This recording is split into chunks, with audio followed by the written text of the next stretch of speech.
Hey guys, this is DFD, aka Dark Frozen Deaths, back with another Kamihime project video. This is going to be a redo of one of my past guide videos where it was about weapon skills, because things have changed now for the English version, and as far as it goes with the Japanese version, it already has a lot of this stuff. It's just we don't get everything that Japanese have on the global parts.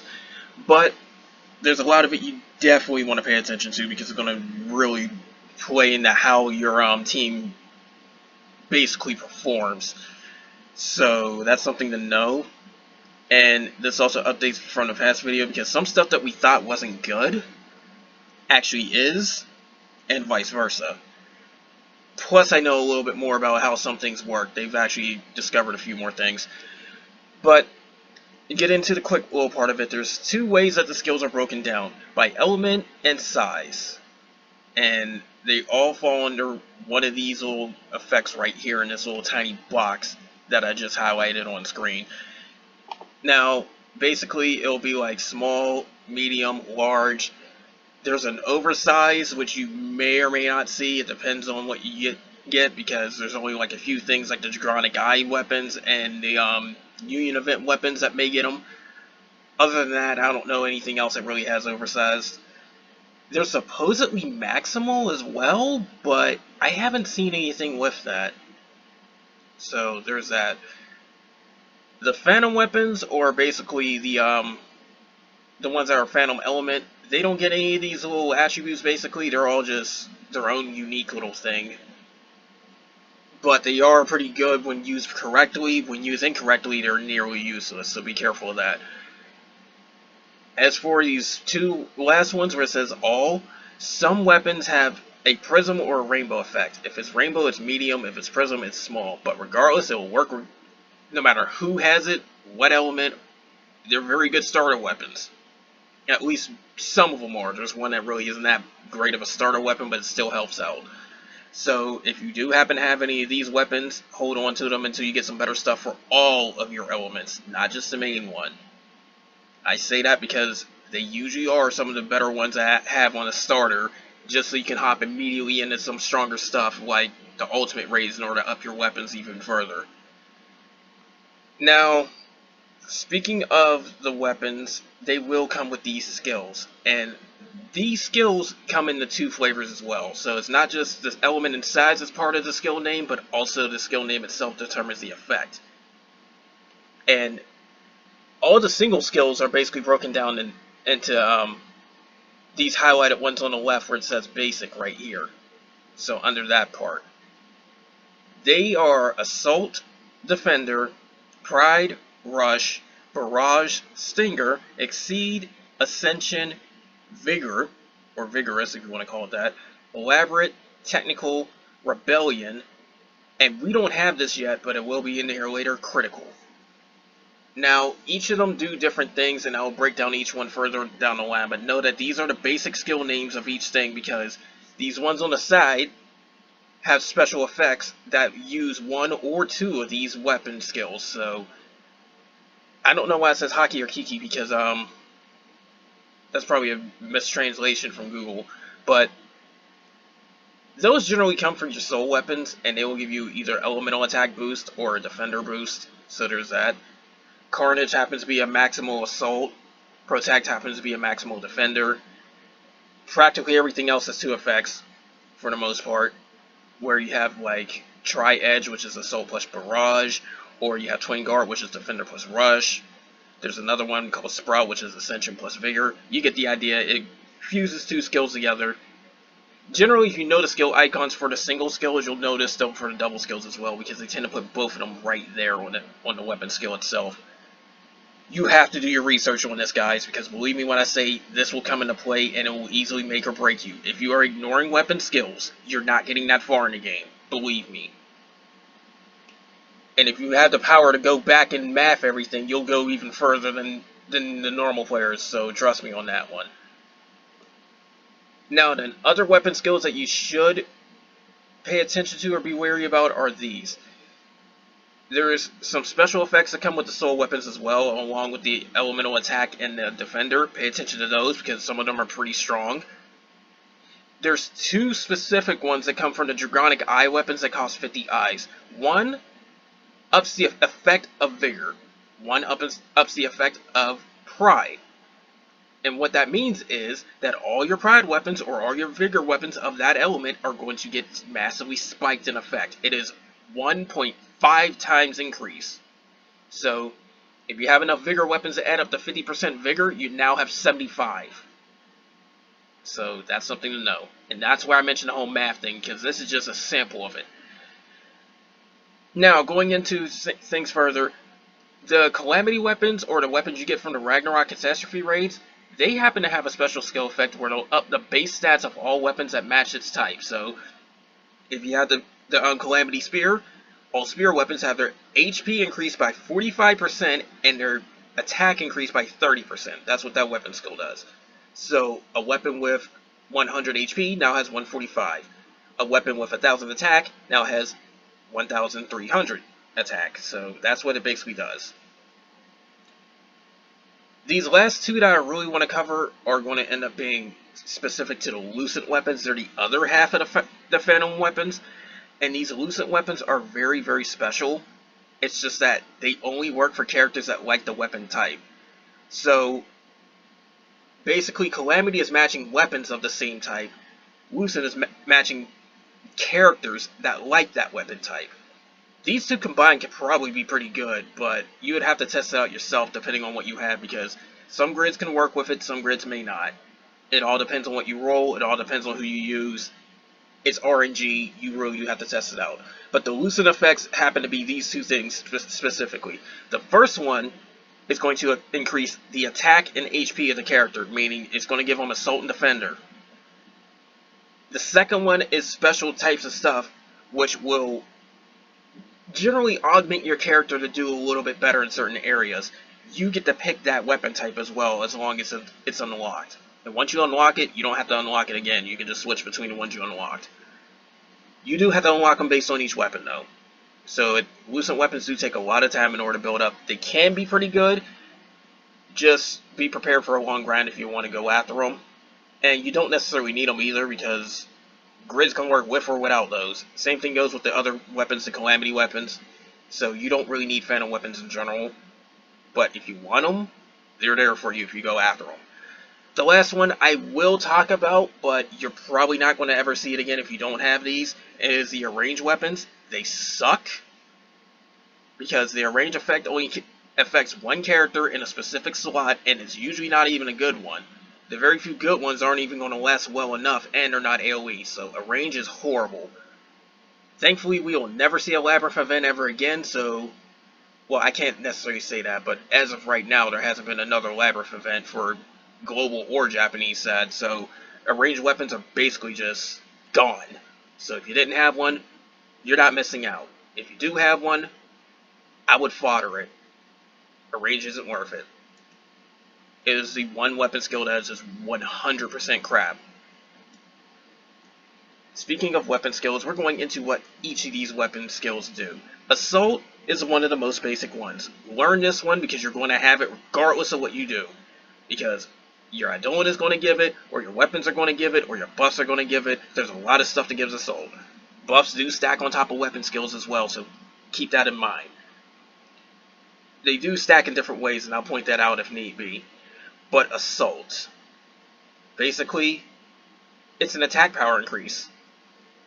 And it's in its own multiplier as well.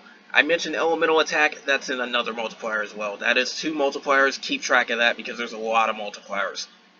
When you start getting into different multipliers, you can start doing some absurd damage when used correctly. But Assault is one of the more basic and common ones I find. It's the most common in my opinion, but generally when you get it, it increases based on not just skill size, but also skill level. So for instance, a small level 1 is only going to give you 0.5% in Assault. But an extra large or oversized at skill level 20 is going to give you 23%. You can see the substantial jump in a lot of this stuff. The biggest one you're going to possibly see is skill level 40, when it comes to the oversized, but that's not till later for the global versions because we don't have access to skill level 40 yet. Japanese side does. We do have access to skill level 30, which most you'll see is 30% in assault for that. And believe me when I say this, you definitely want to try and get skill level 30 if possible because of the fact it is such a huge jump from skill level 20 to 30. Just for an example, you get basically 7% more assault jumping like every 10 skill levels for the oversized. So there's that. But most people are going to probably find the large, the small, or the medium. Oversized is a little bit tricky to get your hands on, but it does exist. And we'll have more sources of it later on. Now then, Defender. Take everything I said about Assault and apply it to HP instead. That's what Defender basically is. It's going to multiply your base HP by your Defender amount. And this has its own little stack. It doesn't have any buffs to boost it, but Idolin effects can increase it. As well as accessories too, because accessories have a role in this as well. They have a role in Assault and a few other things on top of that. But if you're going to increase Defender, this is pretty much your most basic way to do it through weapons. All the skill percentages for Assault are the same for Defender. That makes it much easier. So generally speaking, if you have skill level 30 large, you have 21% more HP. Or I should say 21% more base HP. So that's something to know about. Now then, Pride. This is one of the first times something's in the same skill multiplier. Assault was in its own multiplier, Pride is also in that same multiplier. What makes it different is the fact that Pride not only gives you a base increase to Assault, but it also gives you a bonus increase based on your max HP. So, well, current versus max HP, I should say. So, basically, large skill level 30 Assault is going to basically give you 21%. But if it's Pride, that's skill level 30 and large, it's going to give you 15%. However, as your HP drops, you can get up to 19% more Pride, which would basically total 34%. It's a little bit more. It's a little bit more than an oversized Assault at skill level 30. But the thing is, you have to be pretty low HP to get that much Pride. Pride is a very risky thing to have, because you do get some base increase, but the increase based on your current HP is going to be the trickiest part of it, because you get nothing if your HP is full. Now, when your HP starts dropping just even a little bit, you'll start seeing a little bit more assault power into your attack, so you may see your damage numbers go up depending on what happens. But I still would avoid getting Pride, unless you absolutely have to use it. Now, there are some weapons that actually are pretty good with this, where there's like an Assault Pride mixed weapon for Dark, which is the guns from the Aura raid. If you can avoid it, fine. If not, go after it because it's a pretty sizable assault increase altogether. Now, if you're paying attention to the screen, you can see this right here. Like, I highlighted too much. Excuse me. But this right here, that's the boost based on the HP you've lost. It is regardless of the weapon that you get, is solely on skill level. I mean, it is solely on weapon size. It is not based on skill level. Even the skill level 1 Pride can get a huge boost. Keep that in mind. Excuse me, my throat seems to be dry. But getting into the Pride a little bit more. If you want the max power from this, your HP has to be 5% of its maximum. So what that's basically saying is that if you have something like, say, 10,000 HP, you trust me, you can get much more than that. But if you have 10,000 HP, you need 500 to get the full effect. So when your HP drops to 500, you'll get full effect of Pride. That is just horrible to be at that low HP. Even when you get some, like, here's a better comparison. Some of the Japanese grids now can actually reach 100,000 HP or more. We can even do that on a global side with a specific weapon setup or whatever. But even they would have such low HP at that 5%, because 100,000 HP at 5% is still only 5,000 HP remaining. And a lot of enemies can damage you for 3, 4, 5 times that amount in one hit if you don't do things properly. So you can see how risky that is. Pride's not something you should throw away immediately, but it is something you should consider if it's worth it or not. Usually it isn't, but it just might be in some cases. If you actually have a strategy to survive at that low HP, then you probably could use Pride. Same thing goes for another one I'll cover later. But, Rush and Barrage. I'm going to cover these together. Now, first things first, here's the similarities between them. They'll both increase your combo rate. When you attack, like do normal attacks, or even do skills that force normal attacks, you have a chance of doing multiple hits. That's what these will affect. They'll increase the chances of that happening. There are also buffs that do it. There's also add-ons that do it. There's a lot of different stuff for that. However, what makes it different between Rush and Barrage, Rush has a limit of 25% before you have to get into some really special stuff. Barrage has a limit of 15%. Rush increases double attack chance. Barrage increases triple attack chance. Rush gives stronger increases. Barrage gives weaker ones. Because it's basically when you're trying to do combo rates and whatnot, you do want the triple attack more, but it's also more damage, so it makes sense that it's harder to increase. Now, the way things work, if you get a total of 100% to your double attack and triple attack chance, then it becomes a little bit weird with what takes precedence, where it will be a chance of Barrage and a chance of Rush, basically. So, say you have 125% total, but you have that 50% in Barrage and you have 75% in Rush. Rush is 3 out of 5 times more likely to go off. Barrage will be 2 out of 5 times. That's basically how that works. Now, that said, you easily want to get as much Barrage as you can. Through weapon skills, I wouldn't recommend it unless it's a large weapon, and only large weapons, because the small ones really aren't that good of an increase.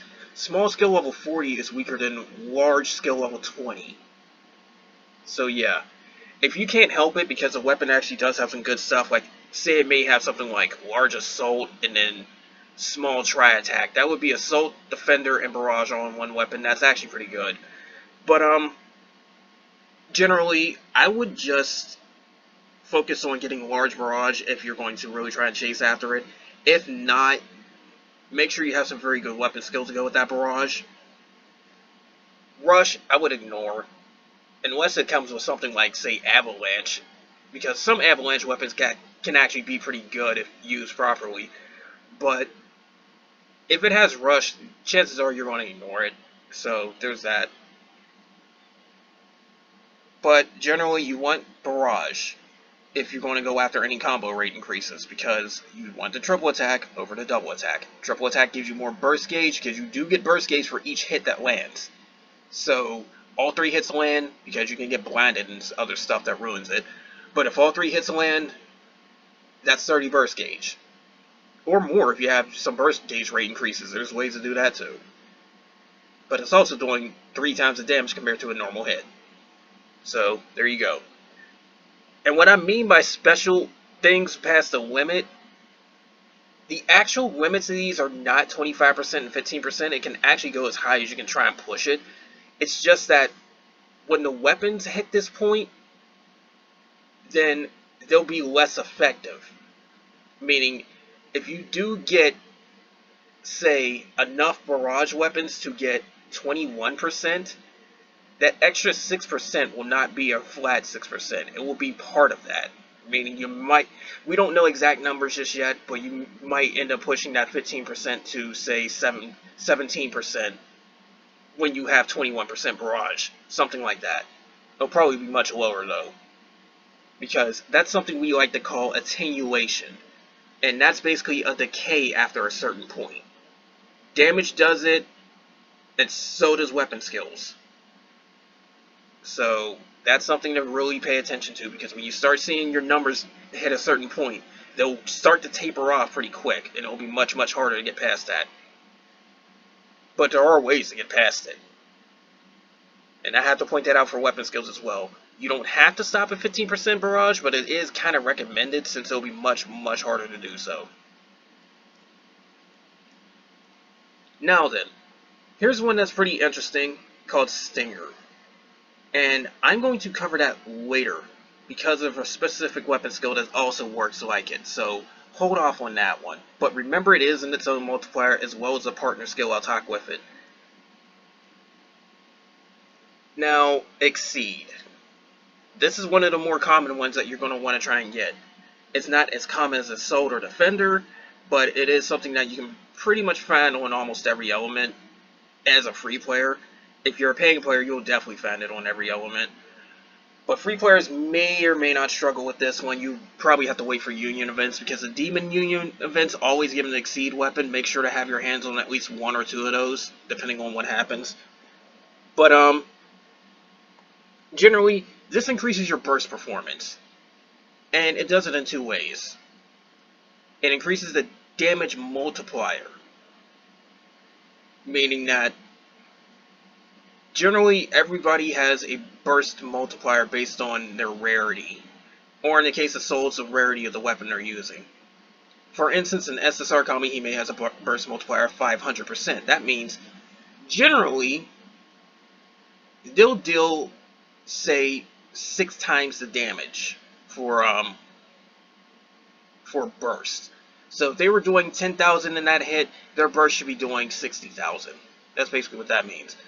Now, in the case of Exceed, it adds to that. So a large at skill level 20 would add 60% more. So their 500% multiplier just hit 560%. That's basically what the first thing does. The second one is the more important part, because it increases the damage limit. Now this is where things get a little bit tricky, because like Russian Barrage, there's a point of this where it will start getting a decay. And that is 100% for weapon skills. But what this does is increase the soft cap. Bursts will tend to have their own decay after 1 million damage. Exceed can go up to 100% on the limit increase before it has its own decay as well. So what that means is you can basically push your burst to have a soft cap of 2 million before it gets much harder to increase that soft cap, and therefore much harder to increase the damage. So that's long story short. But if you want even more details on the decay, they actually have it. Basically, when you get past that 100%,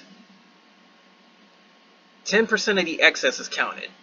So if you have 200% in Exceed, you have the first 100% that's untouched. The last 100% only counts as 10%.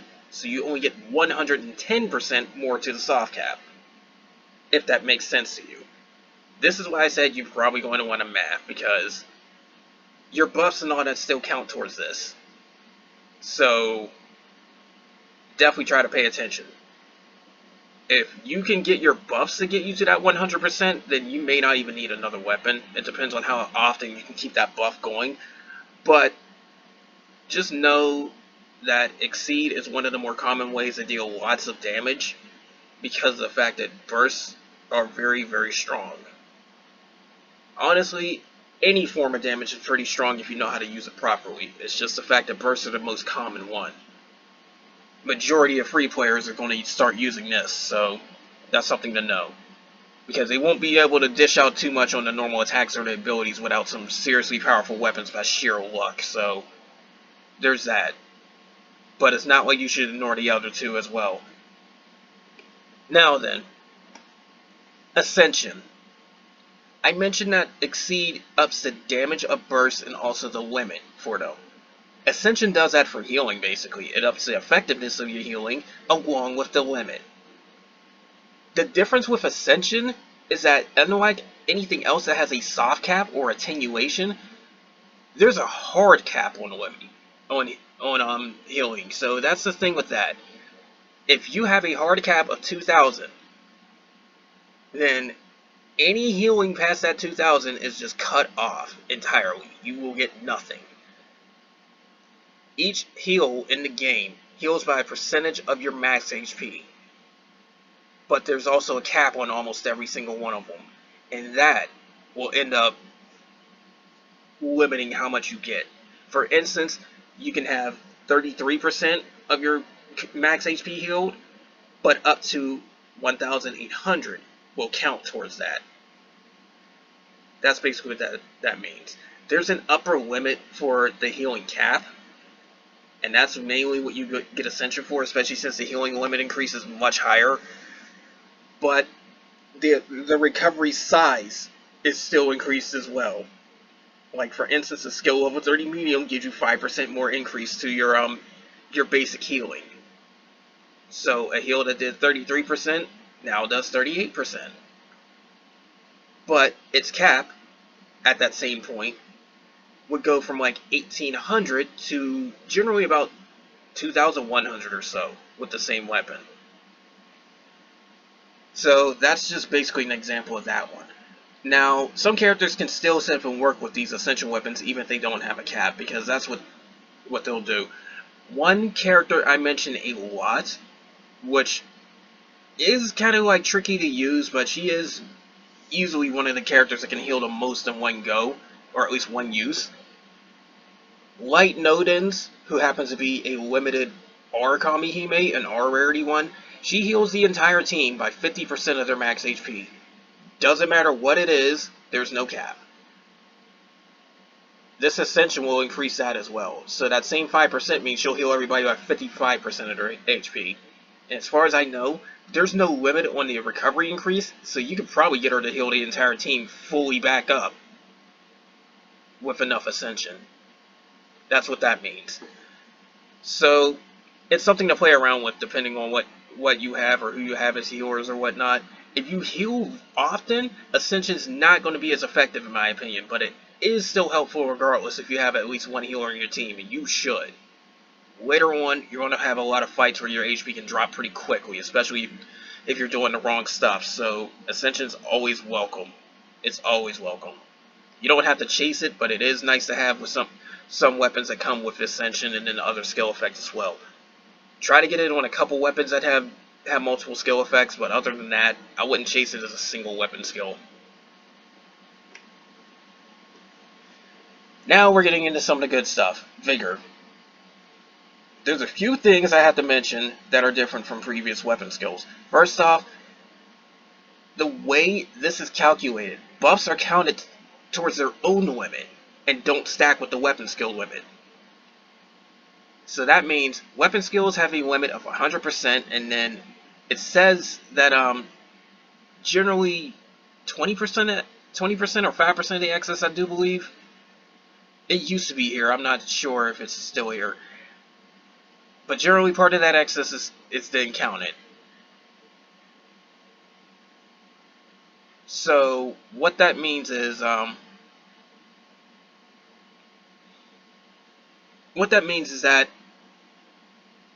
when you hit that 100%, then it'll be much harder to get past it. And generally, you have to keep your HP high for Vigor in order to really do anything. But you have to have full HP in order to have full effective Vigor.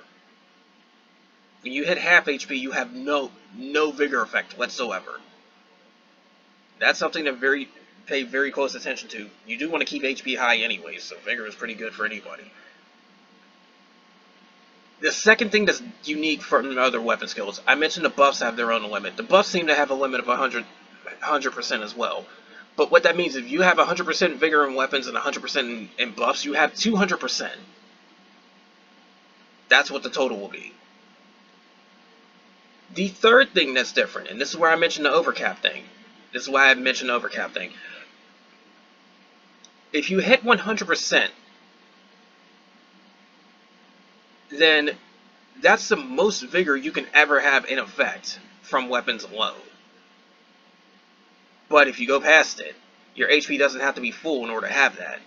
So with enough vigor weapons, you can generally have, say, 90 or even 80% of HP remaining and still get that 100% vigor from weapons. That's what that means. It is a tricky thing to do on that one. I wouldn't recommend going over that 100%, just get as close as possible. But it is something to know. So you can be pretty excessive with vigor if you want to. But I wouldn't recommend it. Now, why am I suggesting vigor? Because it is its own multiplier. If you've been paying attention, assault is one multiplier, elemental attack is another, vigor is a third multiplier. So that's something to know. And it is definitely worth getting. Especially considering the fact that you definitely want to keep your HP as high as possible. Some hits are absurd. Trust me on that. Even with damage cuts, some hits are absurd. So try to keep your HP as high as possible, with or without vigor. And since you're trying to do that, you might as well get more damage boost as well. Now then, Elaborate. And actually, this is the one that had the 20% attenuation. Vigor doesn't have an attenuation, but it has an overcap mechanic. But anyways, Elaborate. What this is an ability damage increase. Excuse me. So, the thing with this is that it doesn't matter what weapon size you have, the damage increase is going to be the same. It does increase the soft caps like Exceed would, but this is towards ability damage, and that's where the weapon sizes will differ. So, regardless of weapon size, skill level 30 is going to give you 40% to your ability damage multipliers, and the multipliers for each ability depends on the ability itself. Some abilities have a 10 times multiplier, some abilities have a 1 times, a 2 times. It all depends on the ability. And usually the ones with the low multipliers have multiple hits. Like, I generally see like a 0.5 or a 1 times multiplier on abilities that go off like 7-8 times. So that's technically like having something like, say, 400 or even 800%. But this will up each one of those. So Elaborate is very, very, very good for multi-hit. It truly is, because you're almost getting like double damage if you get like 3 Elaborate weapons and you got somebody that has a multi-hit that does 100% per hit, or 1 times the damage per hit. But the increases is where the skill sizes matter.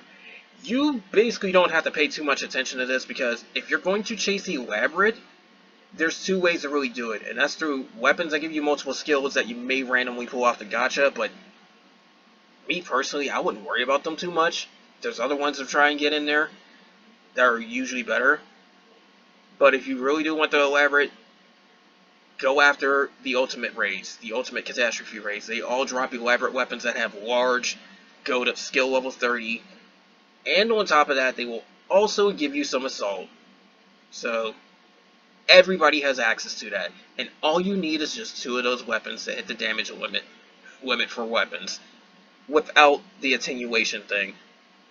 So what that means is, if you get 50% in Elaborate for the skill caps, the skill damage caps, then anything past that 50% is just going to be counted partially, and it's only 1/5 of that. So 55% would actually be 51%, and 100% would actually just be 70%, if that makes sense. Now, there's also the soft cap effects as well for Elaborate, and when it comes to the damage for that one, when you go past the soft cap on the damage, then the excess is going to be like 4%. The excess that's counted as 4%, and if that goes too far, the excess drops from 4% to 1%. So there's like, say you have a 2 million damage soft cap for your skill. Going past the 2 million, 4% of the excess is counted up to a certain point, and then say, like, I don't know exact details, maybe like 2,500,000, then only 1% of the excess is counted. It works like that, like tiers of decay. So it's a much stronger decay the further out you go. Now then, technical. Generally take what I said with Elaborate and apply it to technical. There are some differences though. Technical, what doesn't increase for it is the damage limit increases, because those are set regardless of the weapon skill. It doesn't matter, like, it doesn't matter what your skill level is, they're just set based on weapon skill. And this is upping normal attacks. So your normal attacks have a 5% soft cap increase for small, 7.5% for medium, 10% for large. It goes up to 100%, but then it also has that little decay thing. And buffs counts towards this. What I forgot to mention for Elaborate is that buffs are counted separate for that one too. They can go up to 100% for buffs. But so Elaborate can get like 150% before you start realizing you're going to start decaying pretty fast. But technical. Buffs count towards the weapon skill for technical up to 100%, then you're going to face the whole decay thing again.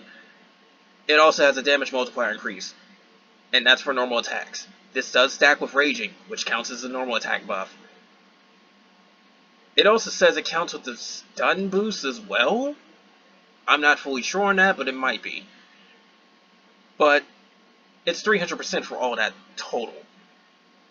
So what that generally means is that your normal attacks can get up to 4 times stronger, but the damage limit can only get up to 2 times stronger before you have trouble with it. So let's say you're dealing, generally I would say 350,000 damage, because that's the first soft cap. Then if you maximize your technical to get the most out of everything, while you would normally do 1.4 million per normal attack, the decay is going to come into effect around 700,000, and you'll deal with much less, if it makes sense. And there are some tiers to that decay as well for the soft cap. So it's known that every 100,000 after your soft cap is going to end up being a decay point for your damage. The first one is going to be 100,000 after your original soft cap.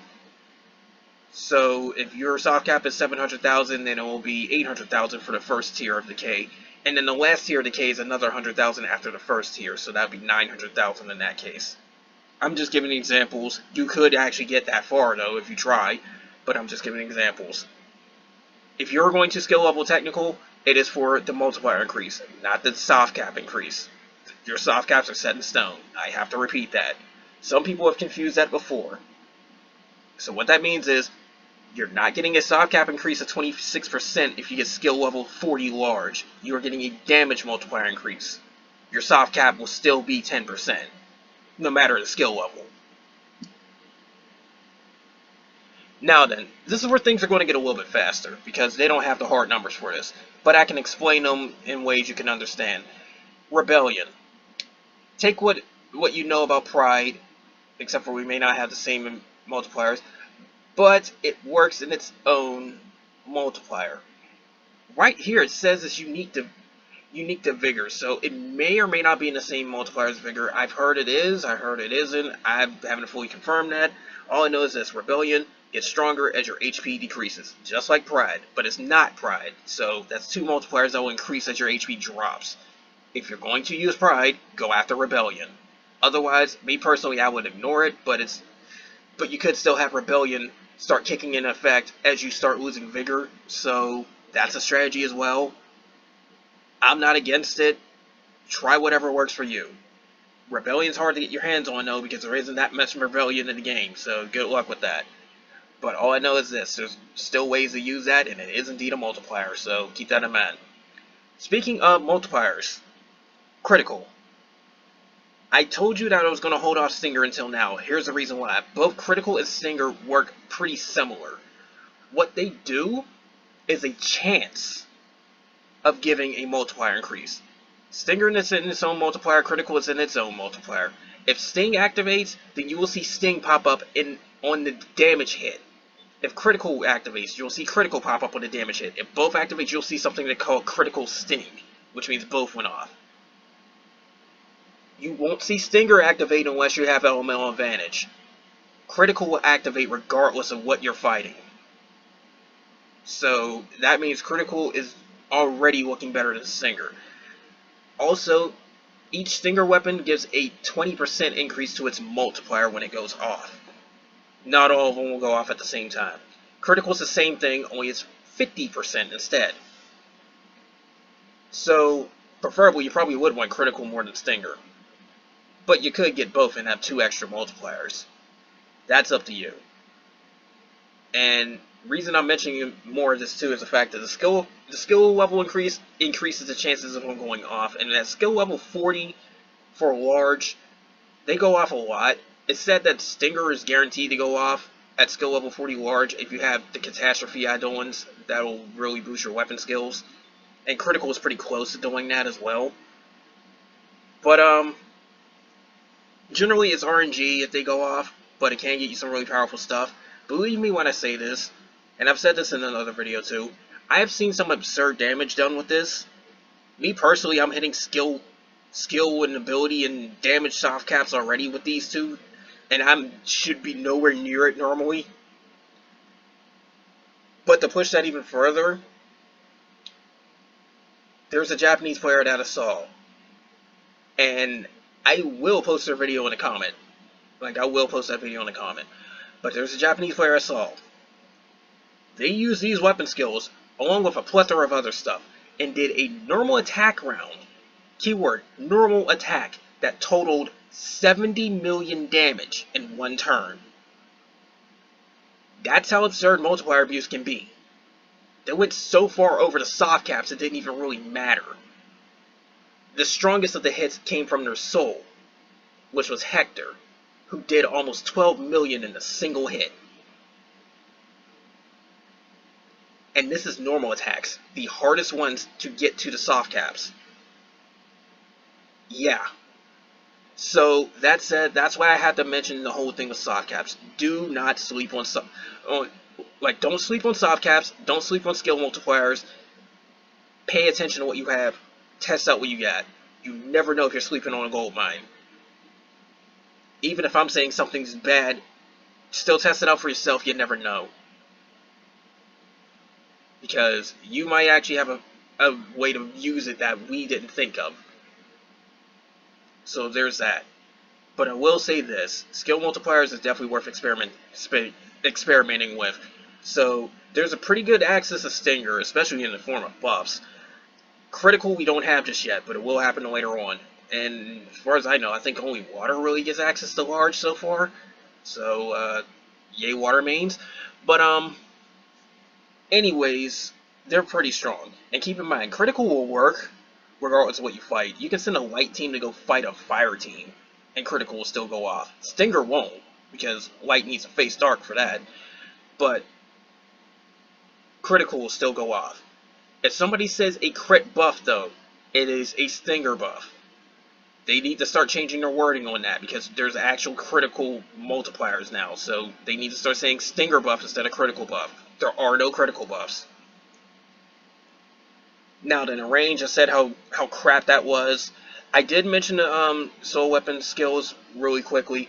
Here's a bit more detail on that. It will be a it will be basically a 30% increase for that, for the soul weapons, until you start getting the S-class or the 4th tier souls. That will be 40% increase. So there's that.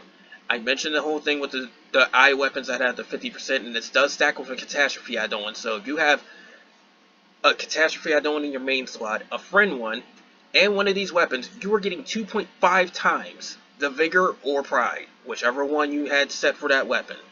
That's absurd. And it is a very easy way to get max vigor in like 2-3 weapons. So yeah, go for it. 50 Draconic Eyes is not cheap though, and then on top of that, that weapon has to be used. You have to use break limit items on that weapon. You only get 1 copy, so you don't even get to use duplicates to break limit it, because they figure you'd probably zip and use a duplicate separate. The devs wanted to play it safe on that one. If you want to know the special skill effects for each soul for their soul weapons, and you're going to have to look at the weapons themselves. I'm not going over that. That's a whole new list, and that's going to extend the video by a lot. I mentioned the Calamity Weapon skill. That's something to really know. The one that boosts the base stats. What I didn't mention is that each weapon has its own little increase for skill effects as well. The sword comes with Rush and Barrage. The glaive comes with Assault and Barrage. The The lance comes with assault and defender. The axe comes with exceed and elaborate. And that's actually not bad for elements that can't really get exceed. Keep that in mind. The staff comes with defender and ascension. Very good for healing. The hammer is a maximal assault. The gun is a maximal defender. The bow gives you assault and stinger. I just mentioned stinger for a good reason. Arcane, good luck using it, because even paying players have a hard time getting a grid for that. But defender and vigor. Just test it out and see how things are for you, because sometimes you may actually be stronger without it, sometimes you may be stronger with it. You never know. Lucid Weapons, I mentioned this quickly. The assault and defender increase is actually stronger based on how many times you limit break it, and it can get to extra large for both. So that's a really sizable increase.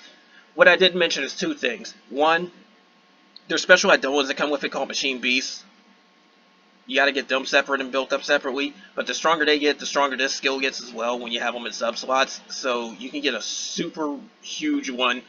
Like, from what I've heard, it's supposedly a 50% increase in defender and assault for characters that like the weapon, when you maximize the Lucid weapon and the eidolon to go with it. That's absurd. That's very absurd. And you cannot stack eidolons in subslots like that, so only one is going to do it.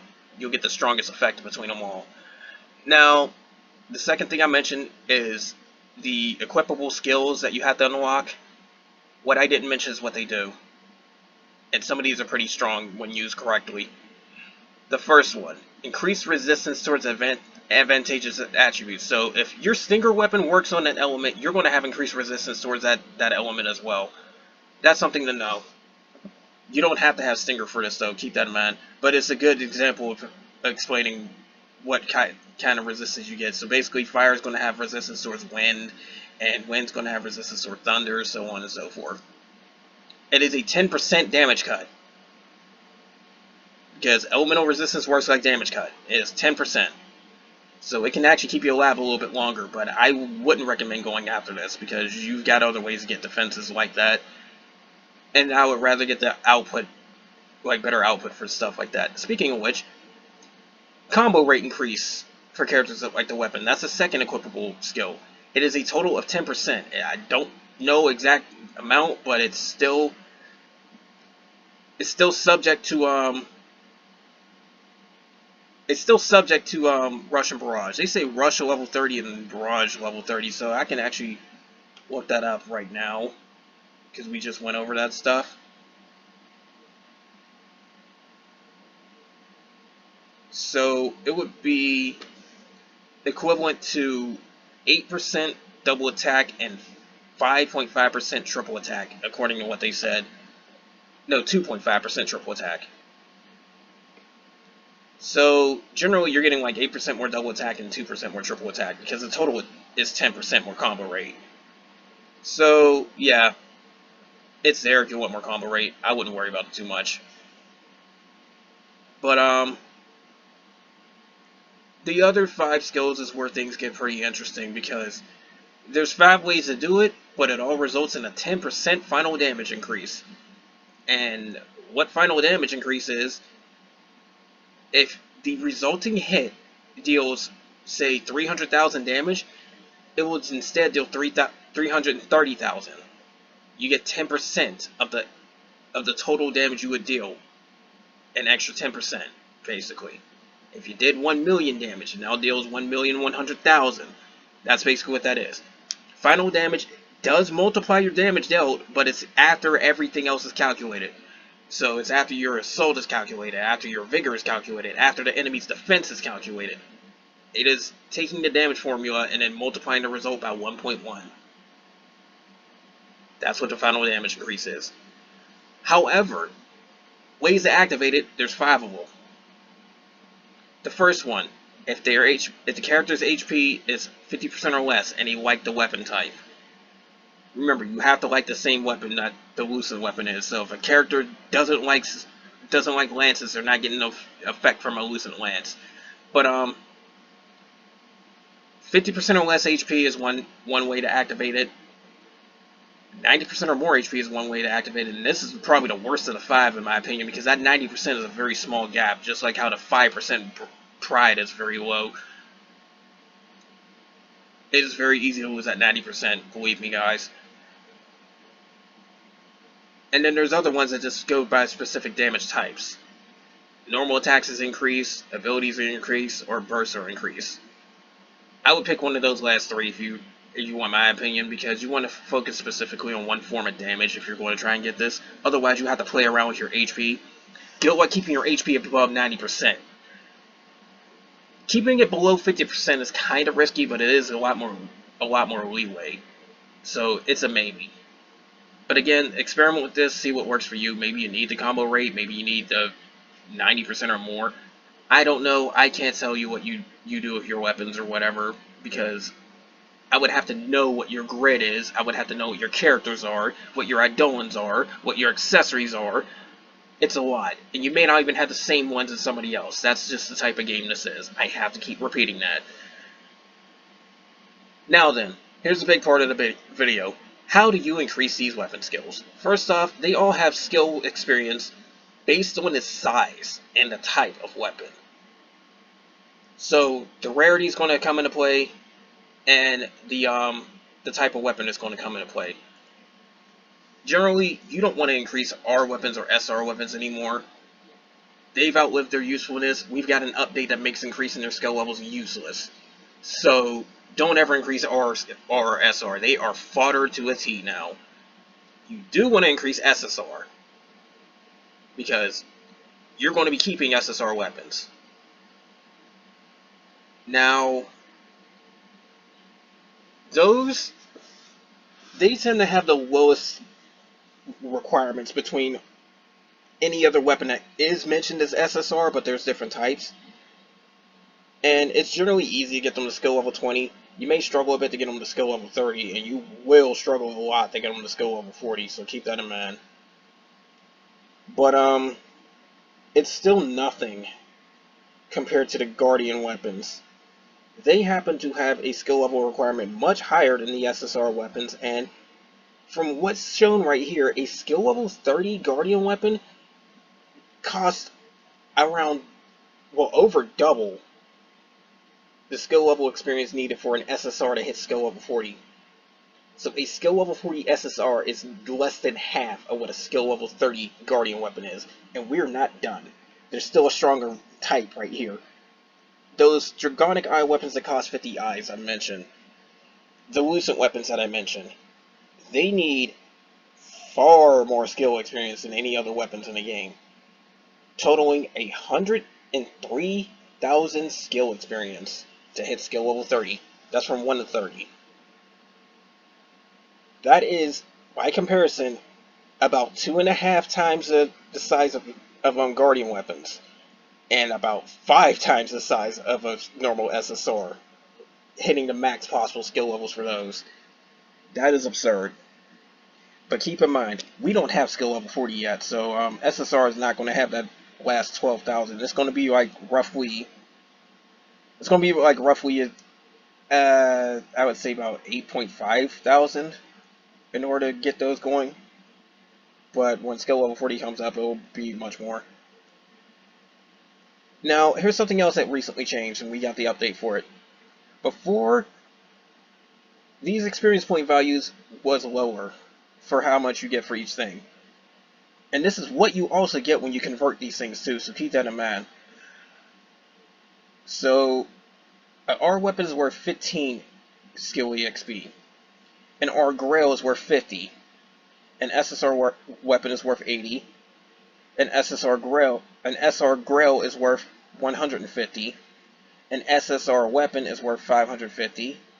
An SSR Grail is worth 1500. And end weapons, or the enhancement weapons for enhancement EXP, just don't work. They just don't give you skill experience. Now, before it was optimal to just generally increase all of them and get the most out of it, except for the Grail, because the Grail doesn't increase no matter what. Now you just feed them as is if you're going to fodder off your weapons. Simple as that. You just feed them as is. That's all you get. There is no efficiency increase for getting the skill levels raised. So that said, you can either choose to keep them in your inventory or do like I would do and convert all the weapons you find to fodder into skill experience. The only exception is if you want to sell them off for weapon shards, which you might need to make some stuff, but other than that, just turn them all into skill experience, the ones that you don't plan on keeping. And then just feed that skill experience orbs right to your weapon.